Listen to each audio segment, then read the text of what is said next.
10 మంది మంత్రులు, 30 మంది ఎమ్మెల్యేలు, ఇంకా కాంగ్రెస్ నాయకులని చెప్పాలంటే ఇంకెంతమంది ఉన్నారో తెలియదు. వీళ్ళంతమందితో ఒక సైన్యం కాంగ్రెస్ పార్టీ మోహరించింది జూబ్లీహిల్స్లో. ఈ చేసిన 2 నెలల కాలంలో చేసిన పనులకే మీరు గెలిచిపోతారా? పార్టీ బీఆర్ఎస్ ఒక పాయింట్ క్యాంపెయిన్ చేస్తుంది, ఒక రౌడీని చూసి ఓటేస్తారా అని. ఆ నియోజకవర్గంలో బుల్డోజర్ రాజ్యం నడిచిందంటే 10 ఏళ్ళు నడిచింది. మీరు బుల్డోజర్ వచ్చింది ఇప్పుడు, హైడ్రా వచ్చింది ఇప్పుడు. కానీ బుల్డోజర్ తెచ్చింది మీరు, హైడ్రాని తెచ్చింది వేరు. బుల్డోజర్లు పేరుతో పేదల ఇళ్ళు కూల్చేది మీరు. నవీన్ నాన్నకు కూడా పెద్ద చరిత్ర ఉంది. మీ కాంగ్రెస్ ప్రభుత్వమే కన్సర్న్డ్ మధురనగర్ పోలీస్ స్టేషన్ అతను బైండ్ ఓవర్ కింద మొన్న బైండ్ ఓవర్ చేసిన అతనికి ప్రజలు ఏం చూసి ఓటేయాలి?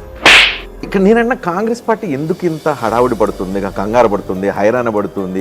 జూబ్లీహిల్స్ ఓడిపోతామని భయంతోనా, ఒకవేళ ఓడిపోతే ప్రభుత్వం పడిపోద్దనే ఒక ఆందోళన? ఎందుకు ఇంత కంగారు? మూసీ వల్ల కావచ్చు, మూసీ ప్రాజెక్టు కారణం కావచ్చు, హైడ్రా వల్ల కావచ్చు, కాంగ్రెస్ పార్టీ పేదల వ్యతిరేక పార్టీ, దట్టు హైదరాబాద్ ప్రజల వ్యతిరేక పార్టీ అనేది ఒక ముద్ర పడిపోయింది. అంటేనే గ్రూపులు రాజకీయంతోనే కాంగ్రెస్ నడుస్తుంది. మీరు ఏ గ్రూప్ లో ఉన్నారు, లేదంటే మీకు సొంత గ్రూప్ ఉందా?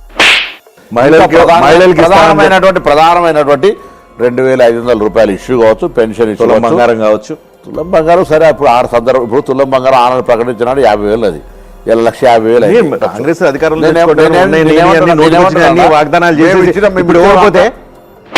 కానీ ఇప్పుడు కాంగ్రెస్ పార్టీలో ఉంది ప్రజాస్వామ్యం కాదు, రోడ్డు స్వామ్యం. రోడ్డు మీద పడి కొట్టుకోవచ్చు అని చెప్పి. అసలు ఎక్కడ ఏది జరిగింది చెప్పండి? కొండా సురేఖ ఏంటి, కొండా సురేఖ, అడ్లూరు లక్ష్మణ్ ఏంటి, వివేక్ ఏంటి, శ్రీధర్ బాబు ఏంటి? బడే బాయ్ చోటే బాయ్ బంధం. మీరు ఏం అడిగితే ఇప్పుడు ఉత్తర దక్షిణ ధృవాల లాంటి అభిప్రాయాలు కలిగిన పార్టీ. ఎవరు కూడా నిద్రలో కూడా ఈ 2 పార్టీలకు సంబంధించి అవగాహన ఉంది అనుకుంటే పార్టీలు కలవ, వ్యక్తులు కలవచ్చు. సీరియస్ కార్యాచరణ ఏంటి? ఇక్కడే రాజకీయం. బీసీలకు రిజర్వేషన్లు కనిపించాలంటే చాలా అగ్రవర్ణాలతో కూడిన కొంతమంది నాయకత్వానికి నచ్చదు. కాబట్టి ఇచ్చామంటే ఇచ్చాం, రాకుండా ఇచ్చామనే పద్ధతిలో రియల్ రాజకీయాన్ని నడిపిస్తున్నారండి.